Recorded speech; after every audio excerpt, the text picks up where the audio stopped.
Hello future home buyers and hello kabahay. I'm sure ako madaming na kami sa inyo dito sa feature natin na 3-story townhouse dito sa 13 Martres, Cavite. Sino nga ba to? Ito si Daniela model dito sa Villas Pastry at Golden Horizon. So ngayon sa mga nakamiss nito, may available po tayong 35 units and ready for occupancy na ito mga kabahay, and ongoing construction na po sa mga nagmamadaling lumipat sa mga na-inlove dito kay Daniela 3-story. Huwag kayong bibitaw, sabay-sabay po tayo mag-house tour ulit at ibigay ko sa inyo ang sample competition si Daniela 3-story rated price. Tara!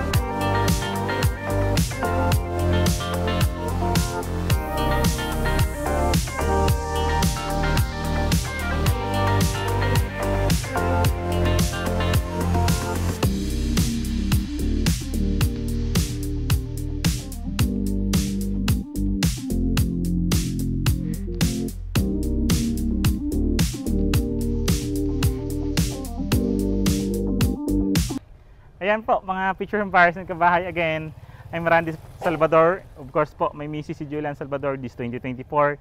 Kami pa rin po ang susi at tulay patungo sa pangarap niyong bahay. Ayan, sino nga po ang nakamiss po sa inyo dito sa 3-story townhouse dito kay Daniela 3-story po? I'm sure marami pong nakamiss dito, marami pong na-inlove dito before, kaya lang naubusan. So ngayon meron po tayong 35 units dito na naka-open po, na ready for occupancy and ongoing construction ng mga units na 3-story townhouse. So yan po, ito nga po si Daniela 3-story townhouse dito sa Villas Pastry at Golden Horizon, located at Barangay Hugo Perez, 13 Martres, Cavite. So ito pong 3-story townhouse na to, meron po siyang lot area na 40.50 square meter and the floor area naman po is 70 square meter. Provision for 4 bedrooms na po ito, may 2 toilet and bath. Tara, sabay-sabay po tayo mag-house tour. Ayan, shout out po sa lahat ng buyers namin, home buyers namin dito sa Daniela 3-story dito sa Villas Pastry na lahat naglolondoks na po, malapit na mag-turnover ang unit. So maraming salamat po sa tiwala. Shout outs po sa inyo. Di ko na po kayo isa-isahin, sobrang dami nating home buyers na nagtiwala dito. So ayan, house tour tayo. Yan. So yan, ito na nga yung 3-story townhouse natin dito sa Barangay Hugo Perez, 13 Martres, Cavite. So ito yung pinaka-affordable nating 3-story townhouse dito nga sa Cavite. Yan, kung makikita yung kulay. Sa malaking pamilya, sa mga naghahanap ng gantong malaking floor area, gantong design, flood-free community, township community, kasi andito na yung school, high school, elementary. Then meron po tayo ditong wet and dry market, church, convenience store, gasoline station, township community na po ito dito kay Villas Pastry at Golden Horizon. Tara, sabay-sabay. So ayan, so ito yung papasukin muna natin today is actual turnover. So ito na yung deliverable unit mismo po ng ating 40 square meter na 3-story townhouse yung lot area, and the 73 square meter naman yung floor area. Tara po. So yan, kung makikita nyo sa frontage natin, almost 2 meters po yung frontage natin. So wala tayong provision for parking space for our 4 wheels, just in case 4 wheels po. For the e-bikes naman, tricycle and motor, may provision po tayo ng parking space dito. Tara po. So yan, sa mga bintana naman natin, kung makikita nyo, may mga awning na rin po tayo dito na magsisilbing protection po natin dito sa ating during the rainy day sa ating window po and dito sa ating pintuan. Tara. Yan. So this is our actual turnover. So ito na po yung mismo, kung makikita nyo, ang gagandahan dito, naka-skim coat na po yan. Maganda na po yung pagkaka-finish natin, turnover natin dito ng 3-story townhouse. Yan, ganda. Sa bintana naman natin, sliding windows. Ang lapad ng bintana. Aluminum frame na rin yan. May mga outlets na rin during the turnover. Then, ito na po, yung mismong turnover natin dito kay Daniela 3-story. Yung slab na rin po itong sa taas, sa second floor natin, kung makikita nyo po, naka-steel deck na rin po yan. Yun naman yung kagandahan dito sa turnover natin kasi steel deck na po siya. So dito naman, kung makikita nyo, ito yung kitchen countertop natin, which is naka-granite na po siya. Stainless sink. Yan, then meron rin po tayong ano rito, like for example, pwede tayong mag-storage. Dalawa na po yung toilet and bath natin dito, isa sa second floor, isa sa ground floor po.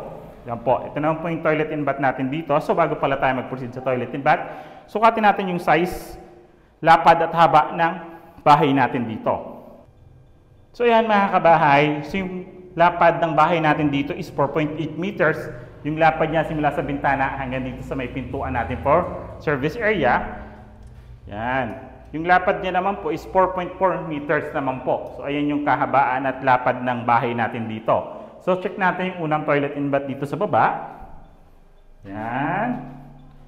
So this is our toilet and bath naman. Kung makikita nyo, nakatiles na po siya. Kung makikita nyo, kagandahan. Wala lang po siyang nakalagay pa na lavatory and the water closet. Kasi inaayos na po siya. Actually, nakasarado kasi yung isang actual turnover natin. So nagtingin tayo na naka-open po. Nakatiles na rin po siya. Meron na po siyang complete toilet features na po ito. Yung toilet natin. So yung lapad po ng toilet natin dito is 1.3 meters. Yung haba niya naman po is 1.9 meter po. So ayan. Sa turnover natin, may awning type window rito na nagsisilong ventilation. Ceiling natin is steel deck. Then pintuan natin is sa plastic PVC po. So yan, meron pa tayong service area rito sa likod. Yan. This is our service area naman na pwede natin gawing laundry area po. Yan yung haba niya. Check natin yung haba. Yung haba niya po is 2 meters po. Yung haba niya rito na dito sa likod natin na pwede natin gawing service area po or laundry area. So yan. Proceed po tayo sa second floor.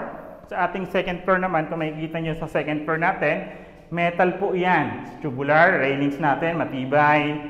Yan. Step natin, metal din po. Tara po.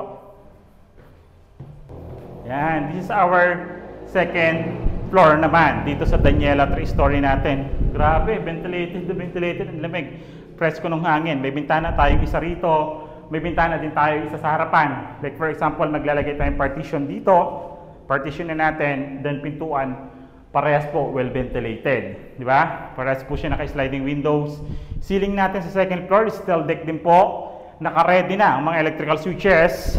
Outlets. Paglipat nyo, nandiyan na rin po siya. Yung kagandahan naman dito sa ino-offer nating 3-story, meron po itong mini balcony. Nandito po yung access sa second floor natin. Yan. Ito yung mini balcony natin. Sliding doors. Then, sliding door or lanina rin po yung gamit natin dito. Yan. So yan po. Nakatiles na rin siya. Turnover dito. Meron tayong railings dito na bakal. Yan po. During dana, pwede tayong mag-relax after work. So yan po. Pwede po dito. Ang ganda. Isa sa pinakamura po ito, 3-story dito sa Cavite. Yan. So yung toilet and bath naman po natin, kung makikita nyo, ito po yung second toilet and bath natin. Same lang naman po siya dun sa baba. So kaya lang hindi pa po siya tapos i-finish. Pero nakatiles din yung flooring, nakatiles din po yung wall natin ng kalahati. Yan. Then yung lapad niya po, yung haba niya po pala, same lang naman po siya sa baba. So parehas lang po siya ng size ng baba at dito sa taas. Tara po. Check naman natin yung third floor. So ayan. Ito naman yung pangatlong palapag natin dito sa Daniela 3-story. Mga picture home buyers and kabahay. Diba? So ayan, kung makikita nyo po, yung ceiling natin, meron na po siyang insulation na protection natin po. Initial protection sa init. Mga electrical wirings natin, nakaabang na siya for the partition. Meron din po tayong barrier dyan for the safety. Then, bintana po. Sliding windows. Then, awning type window po sa kabila. Sa kabilaan po. So, kahit mag-partition ulit tayo rito. Actually, kahit 3 bedroom rito sa taas eh. Medyo malawak to. So, ayan. Kayang-kaya po. Diba? Ang ganda. Yan. Then, kagandahan po ng mga turnover nga na, ang mga available nga po natin dito is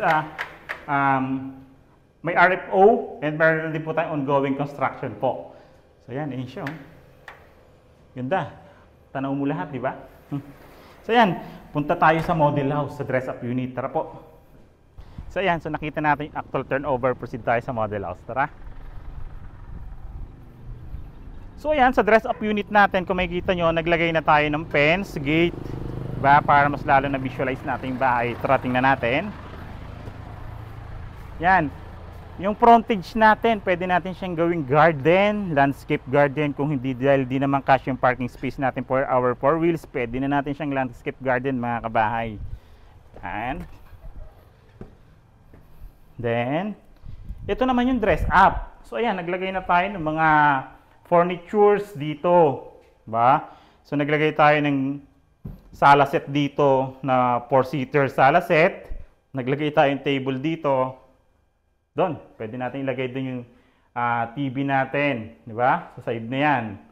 Or, pwede dito. Sider po sa inyo kung saan nyo gusto nyo po ilagay. Diba?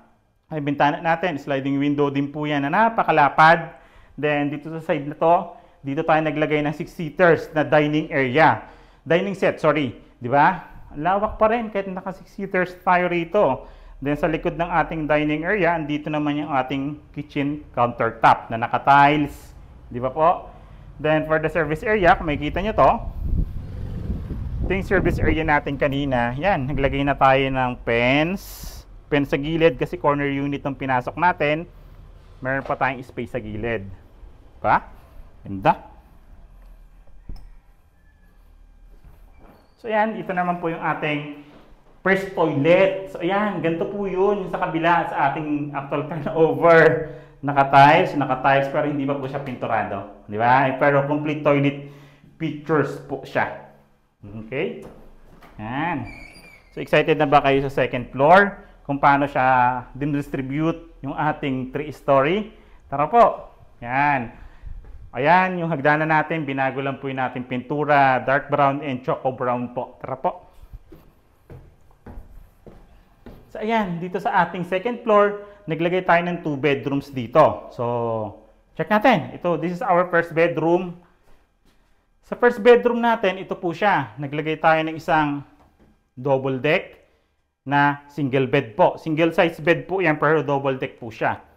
Ayan, di ba?